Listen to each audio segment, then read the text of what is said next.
Assalamualaikum warahmatullahi wabarakatuh. Kembali lagi bersama tribunbengkulu.com. Hari ini kita akan membahas tentang mitigasi bencana alam dan potensi bencana alam yang bisa terjadi di Provinsi Bengkulu. Perlu diketahui oleh masyarakat Bengkulu bahwa Provinsi Bengkulu ini merupakan provinsi yang rawan dengan bencana alam. Hanya saja untuk meminimalisir resiko terjadinya korban, pemerintah telah menyiapkan stakeholder yaitu BPBD dan stakeholder lainnya untuk mengedukasi, mensosialisasikan bagaimana cara kita untuk menyelamatkan diri dari bencana alam tersebut. Nah, bersama kita sudah hadir Sekretaris BPBD Provinsi Bengkulu, Bapak Christian Hermansyah. Ya, Assalamualaikum Pak Christian Hermansyah, selamat pagi, selamat bergabung di sini, Pak. Waalaikumsalam, selamat pagi, salam tangguh, salam kemanusiaan. Oke, salam tangguh ya Pak, BPBD ya Pak, salam tangguh. Yang pertama Pak Christian, bisa diceritakan potensi bencana seperti apa sih yang kemungkinan besar eh, bisa terjadi di Provinsi Bengkulu ini Pak? Baik, Pak Beben, seperti telah kita ketahui bahwa Provinsi Bengkulu ini multi hazard. Ada Hmm. beberapa potensi ataupun akan terjadi. Salah satunya adalah gempa bumi tsunami, ancaman Hmm. eh, dari laut dan kalau gempa buminya ada juga dari darat. Hmm. Yang kedua, terkait dengan cuaca ekstrim, ini ada berbentuk kalau cuaca ekstrim ini Pak Beben dan pemirsa, seperti meningkatnya intensitas curah hujan yang sangat tinggi, di Hmm. mana peluang-peluang yang akan terjadi selain hujan dan itu ada terkait dengan angin, angin Hmm. kencang, terus akibat dari intensitas curah hujan cukup tinggi itu akan terjadi longsor. Hmm. Selanjutnya terkait dengan hujan tadi kita di beberapa titik di wilayah Provinsi Bengkulu akan tergenang dan akan terjadinya banjir. Ya. Selanjutnya ada lagi sesuai dengan Undang-Undang 24 2007 bahwa bencana itu kan ada alam dan non alam dan ada juga Hmm. pandemi. Nah, Provinsi Bengkulu juga ada juga pandemi seperti corona. Nah, ada lagi banyak tentang bencana sosial, tapi sudah kita lewati, sudah tidak terjadi lagi di Provinsi Bengkulu. Yang kita hadapin kini bencana alam dan non alam yang tetap Hmm. kita waspadai, Pak Beben. Kalau untuk potensi-potensi ada. Nah, Ya, seperti gempa bumi ini yang sangat apa ya harus kita siap dan siaga. Ini Hmm. terkait dengan posisi kita di laut. Di laut ini Hmm. Hmm. berpotensi berpotensi untuk terjadi seperti yang mana diberitakan oleh BMKG sebelumnya yang Hmm. akan apa ya sebenarnya kita seluruh masyarakat harus bentuk kesiapsiagaan mulai dari keluarga. Hmm. Mungkin itu Ya. yang bisa disampaikan pada kesempatan ini, Pak Beben. Oke Pak, sekarang kita bahas mitigasinya satu persatu ya Pak. Nah, yang pertama Baik. yaitu eh, angin kencang atau badai Pak. Nah, ketika terjadinya angin kencang, awal awal mulanya terjadi angin kencang ini terkadang kita tidak sadar bahwa ini akan sekencang apa atau apakah akan apa yang akan terjadi ke depan. Nah, dari BPBD sendiri mitigasi bencana untuk masyarakat Provinsi Bengkulu ini ketika menghadapi angin kencang atau badai ini seperti apa, Pak Christian? Baik, BNPB telah membentuk BPBD Provinsi Bengkulu dan kota dan kabupaten Oh, sudah TNI. terbentuk. Jadi nanti ada pembagian wilayah masing-masing. Nah, terkait dengan bencana, bencana itu apabila nanti kabupaten, kita contohkan Kabupaten Bengkulu Tengah terjadi bencana, yang duluan wajib untuk turun Mm-mm. selain stakeholder terkait, ini dari kota dan dari Kepayang. yang wajib, yang tetanggaan. Nah, nanti baru apabila nanti intensitasnya sudah tidak bisa tertangani, maka BPBD Provinsi Bengkulu turun untuk membantu mulai dari mengasesmen, pendampingan, dan bentuk terukur lainnya. Nah, apabila provinsi kembali lagi sudah menyerah, kira-kiranya gitu Pak Beben, nanti langsung diambil tingkat nasional, yaitu BNPB. Nah, Pak, untuk ini tips atau trik dari BPBD sendiri untuk individual masyarakat di Provinsi Bengkulu ketika menghadapi bencana badai atau angin kencang ini, Pak? Jadi gini Pak Beben, kita ada sosialisasi, ada di waktu berapa tempo yang lalu kita di RRI kita diundang dan menghimbau kepada masyarakat.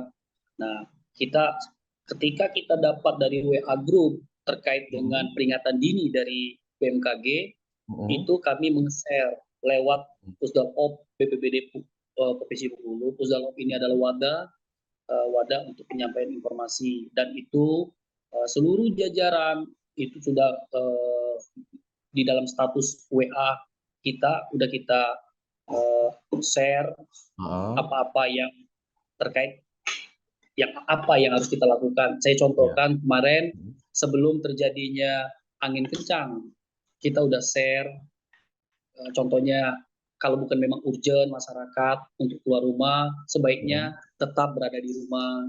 Kalau memang urgent mau keluar, ya hati-hati, pelan-pelan dan pantau. Apalagi yang kita lewati adalah jalur-jalur hijau yang banyak pepohonan yang tinggi dan rindang. Jadi tetap kita harus bersiaga dan membentuk kesiapsiagaan mulai dari kita sendiri dan keluarga, selanjutnya baru kita lingkungan yang cukup umumnya dan cukup luas. Apalagi ini kan masih ada ketika hujan, kita kan terkadang secara refleks berteduh di bawah pohon gitu ya, Pak.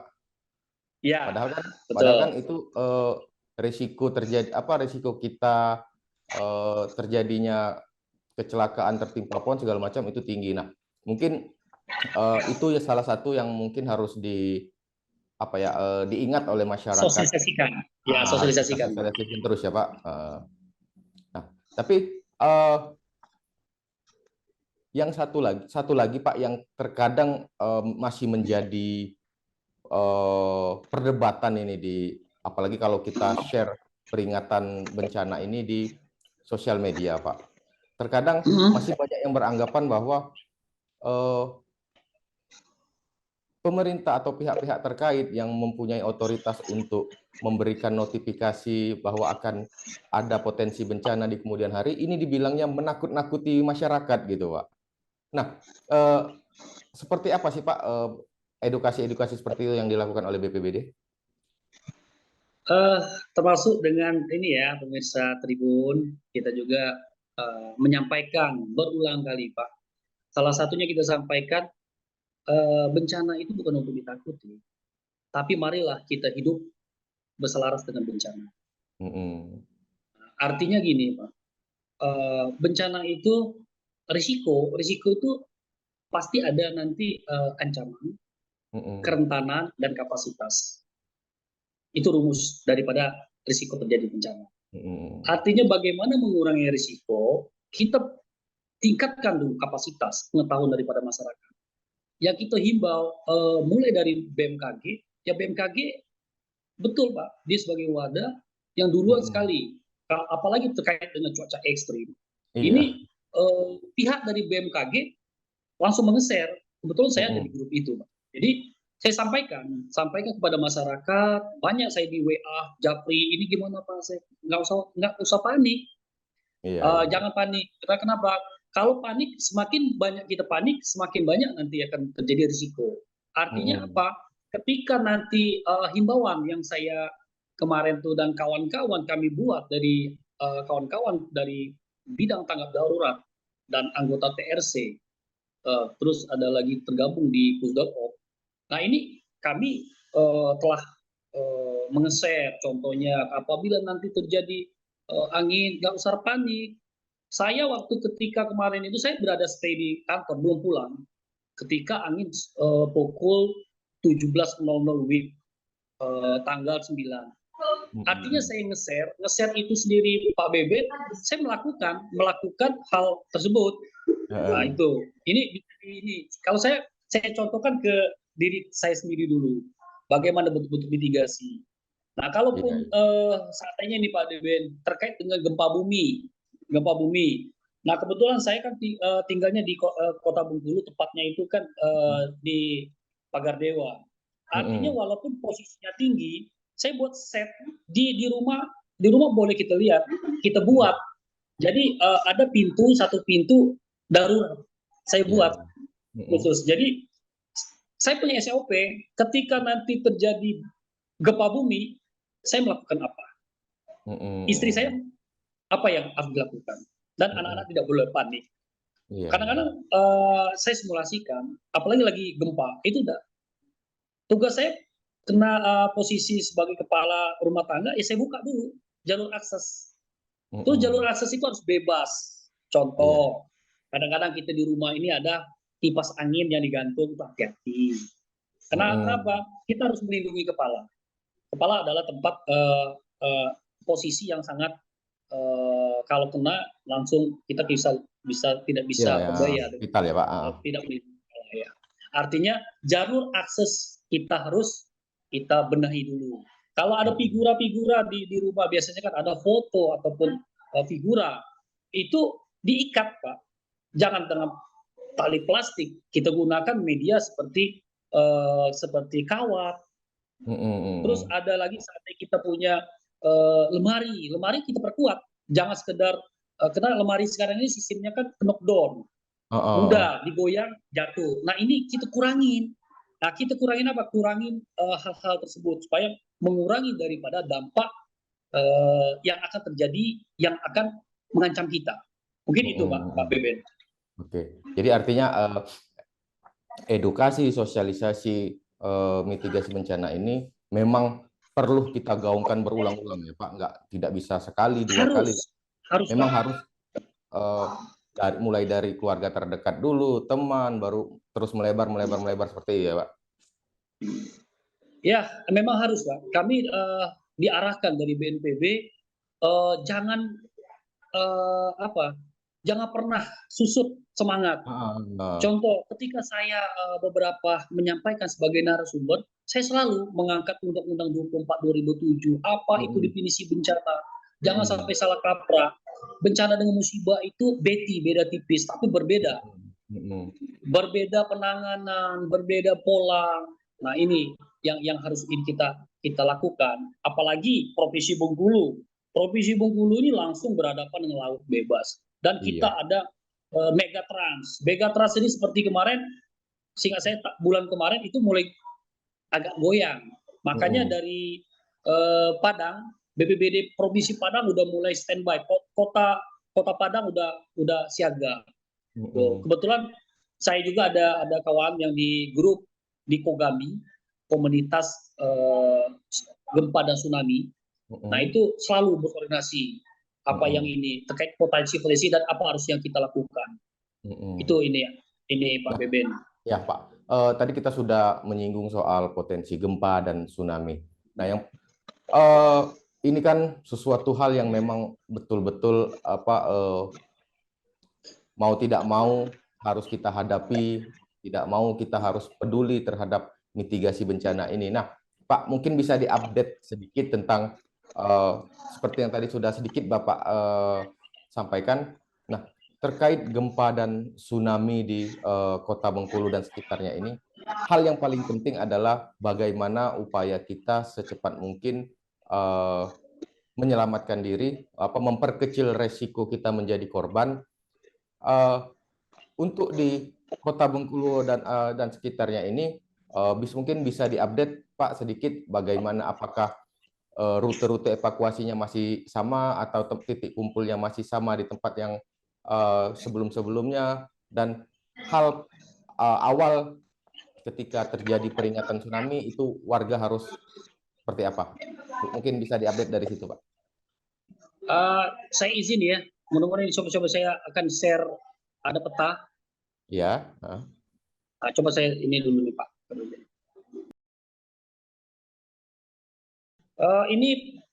Ini Pak Beben, udah bisa dilihat Pak Beben? Belum, Pak.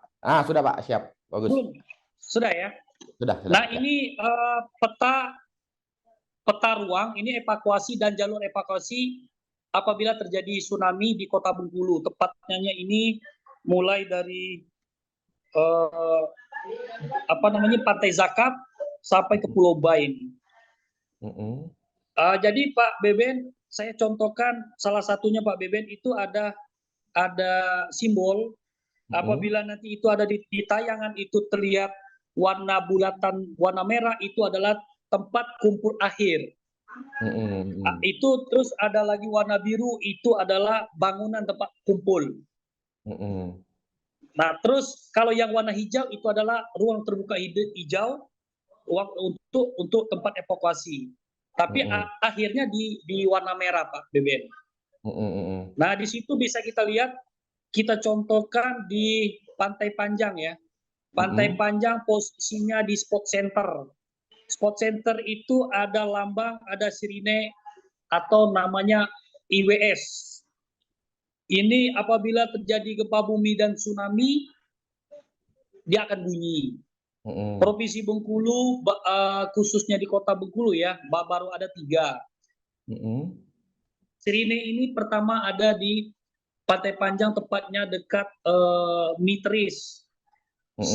Yang kedua ada di depan kantor Kesbang Pol Provinsi Bengkulu. Yang ketiga ada di kantor PMI atau markas PMI di Kota Bengkulu. Nah ini kita uji coba setiap tanggal 26 setiap bulannya, untuk mengecek kembali kesiapsiagaan, bentuk kesiapsiagaan kami, supaya alat-alat ini ketika nanti sudah ada peringatan dini dan kita hitungan detik harus membunyikan sirine, nah maka petugas harus melaksanakan itu Pak Beben dan pemirsa. Selanjutnya itu ada bulatan di dekat, kalau kita zoom, ini kelihatan nih, itu ada SMKN 2 Bengkulu atau STM Bengkulu, itu tempat kumpul, bangunan tempat kumpul sementara. Nanti dari situ kan ada tanah panah ini bisa jalur menuju titik kumpul. Nah kalau kita lihat itu Pak Beben, di situ ada, kalau posisi pertama ada di Stadion Semarak. Nah itu bisa kumpul di situ. Ini posisi titik kumpul akhir. Selanjutnya kita bergeser ke posisinya di titik kumpul akhir di Stein. Stein. Ini kalau di zoom kelihatan ya Pak Beben? Kelihatan Pak. Kelihatan. Nah itu. Jadi nanti yang ada berwarna merah muda ini adalah zona yang sangat rawan, zona rawan tsunami. Nah, itu udah ditandain itu Pak Beben. Artinya zona-zona ini sudah lama sudah kita buat. Jadi kini sudah bisa kita lihat, masyarakat pun balik lagi, tolong kurangi atau hilangkan rasa panik. Kalau nanti terjadi hal tersebut, bisa menuju titik-titik kumpul ini Pak Beben. Oke, nanti data lengkapnya nanti bisa kami minta ya Pak. Boleh, nanti ini petanya sudah ada, dan nanti bisa dilihat nih, ini apa namanya Pak Beben. Ini kebetulan memang ini karena ini kewilayahan kota ini adalah BPBD Kabupaten dan Kota Bengkulu sendiri. Nah ini sudah dipersiapkan, ada ini legendanya sudah insya Allah ini sudah bisa terbacakan. Iya, harusnya dengan fasilitas atau dengan media-media seperti ini harusnya masyarakat harus lebih paham lagi, lebih mengerti lagi, dan lebih tanggap lagi dengan bencana yang sewaktu-waktu bisa terjadi di Kota Bengkulu ini ya Pak. Mungkin ada pada kesempatan ini Pak Beben, kami mau izin juga Pak Beben, selain kita terkait dengan mitigasi, ada pesan kami boleh disampaikan juga ini Pak, izin Boleh menyampaikan Pak. pesan ini Pak. Mm, Salah satunya Pak Beben, kami menyikapi terkait dengan ada beberapa mulai dari kejadian di bulan puasa warga kita tenggelam mm, di Pantai mm, Panjang, terus ada mm, mm, wisatawan yang dari Palembang itu tenggelam. Nah, kami himbau kepada seluruh pemirsa ataupun ibaratnya yang berjualan di dekat-dekat santai. objek Ya. wisata ini, Mm, mohon apabila nanti melihat ataupun ini kan kejadian kami pagi-pagi Pak, jam 7. mm, mm, mm, mm. Artinya kalau sudah ada yang main ataupun mandi, tolong diperingatkan kembali. Pada Sosialisasi. kesempatan ini selain tadi terkait dengan mitigasi, Pak, ini terkait dengan banyaknya warga kita dan ada juga dari wisatawan yang mengunjungi Pantai Panjang Kota Bengkulu, Mm, mana mm. ini adalah ikon daripada Provinsi Bengkulu, salah satu Mm, ikon. betul. Artinya kepada masyarakat ataupun warga-warga ataupun pelaku usaha yang ada jualan ataupun bentuk-bentuk yang terdekat dengan objek wisata Mm, ini, apabila melihat ada wisatawan ataupun masyarakat mandi atau mm, yang mendekati main air, yang tolong diperingatkan kembali. Dan kami juga bersama kami BPBD di Bengkulu udah menyiapkan juga, menyiagakan ada personil. Nah, kemarin kebetulan sudah rapat dipimpin oleh Pak Asisten 1. Artinya kami sudah berupaya, pemerintah Provinsi Bengkulu berupaya supaya kalau bisa jangan ada lagi warga dan wisatawan yang melanggar mandi di mana tempat peringatan larangan peringatan. mandi. Padahal kita sudah ada spanduk, ada juga bentuk ini apa Mm, mm, peringatan. Nah itu, nah kemarin sudah kita pasang bendera warna merah. Merah itu mm, mm. artinya zona berbahaya. Yang Nah berbahaya. itu hari Minggu kemarin saya langsung melihat ke lokasi. Artinya masyarakat masih ada yang dekat-dekat ke air, kita peringatkan, Mm, peringatkan. Karena kenapa mm, dampaknya nanti luar biasa Pak. mm. Artinya itu. Jadi kalau memang ini kan lihat dulu sikonnya kita kan ada palu, Mm, mm, mm. artinya eh, pihak Basarnas juga 24 jam. Kami sangat ini dengan sangat berterima kasih dengan Mm. Betul, betul, betul. uh, Basarnas. Artinya itu Pak, selain ini kan mitigasi itu kan mulai dari diri kita sendiri. Iya, betul. Artinya eh, peningkatan kapasitas untuk mengurangi risiko daripada terdampak Mm. ke diri kita. Oke. Pak, memang terkadang apa kita tidak boleh lelah untuk memberikan edukasi, sosialisasi, peringatan-peringatan itu, tapi memang satu dua oknum pengunjung atau wisatawan ini yang masih suka mengabaikan peringatan-peringatan seperti itu yang dianggapnya mungkin ya apa yang diperingatkan mungkin dia apa belum belum terlalu tahu apa nanti resiko yang akan terjadi. Nah, Pak, juga ini yang menjadi pertanyaan saya, Pak. Kenapa sih eh, Pantai Panjang di Bengkulu ini tidak ramah dengan orang-orang yang berenang gitu, Pak? Oh, baik Pak Beben, pemirsa Tribun. Eh, Kemarin kebetulan nih Pak, ketika yang ada 6 wisatawan tenggelam, kami bersama tim sampai jam 00. Ya. Jadi ketika air pasang, saya sendiri melihat bahwa Mm-mm. ternyata memang kita ini ada karang, Pak, ada Mm. apa ya, kayak palu kelihatan. Mm-mm. Tuh, artinya sebenarnya ini positif untuk Provinsi Bengkulu, Pak. Kenapa saya Mm-mm. bilang positif? Mitigasi itu terbagi beberapa. Satu lagi, mitigasi struktural, non struktural. Non struktural itu bisa kita lakukan seperti mengupayakan kesiapsiagaan dan pencegahan. Yang di dalam mitigasi non ini juga ternyata kita ini ada mitigasi alam, Pak. Mitigasi alam itu kita punya karang, Pak. Nah tadi karang, tapi dampaknya tadi bersiko ketika kita mandi, kita ketarik ke tengah. Nah itu. Kebanyakan kejadian yang seperti yang selamat ya, dari 6 korban kan ada 1 selamat. Saya dengar kemarin informasinya sempat ada yang kakinya ketarik, ada pusaran yang menarik. Artinya kita antisipasi, Pak. Antisipasi. Nah itu ini saya sendiri lihat pantas kita. Baru kemarin saya melihat sendiri bahwa karang kita lumayan tebal, itu dan ada rongga-rongga di karang. Itu jam 00 loh, Pak. Saya lihat jam 00. Artinya tetap kita hindarilah kalau memang ini kalau pantai ya kita nikmatin aja pesona alam. Memang nggak kalah. Pantai Panjang itu pantai yang sangat yang sesuai dengan nama Pantai Panjang dan sangat bagus. Oke.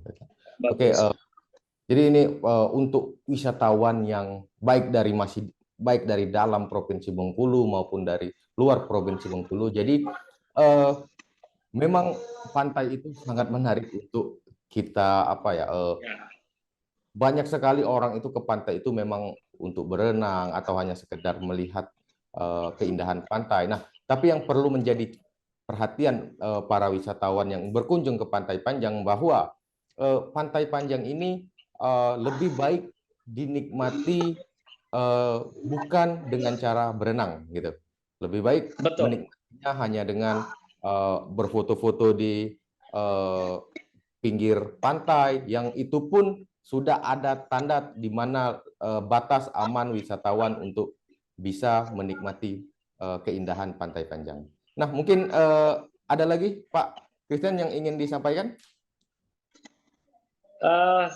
Statement akhir Pak Her ini Pak Beben, salah satu tetap kami mengingatkan kembali, mari kita tingkatkan kesiapsiagaan untuk mengurangi risiko bencana, dan bencana jangan pernah kita takuti. Marilah kita hidup selaras dengan bencana. Salam tangguh, salam kemanusiaan. Oke, pemirsa tribunbengkulu.com, demikian tadi perbincangan kita dengan Bapak Christian Hermansyah, Sekretaris BPBD Provinsi Bengkulu. Banyak sekali pengetahuan-pengetahuan penting yang wajib diketahui oleh masyarakat Provinsi Bengkulu terkait mitigasi bencana alam. Dan yang perlu dicatat adalah bencana ini kita tidak tahu kapan akan terjadi, hanya saja kita harus mempersiapkan diri bagaimana kita meminimalisir resiko yang terjadi dengan apa yang sudah diberikan informasi tadi oleh Bapak Christian Hermansyah. Semoga perbincangan kali ini banyak manfaatnya untuk pemirsa tribunbengkulu.com. Akhir kata, wassalamualaikum warahmatullahi wabarakatuh.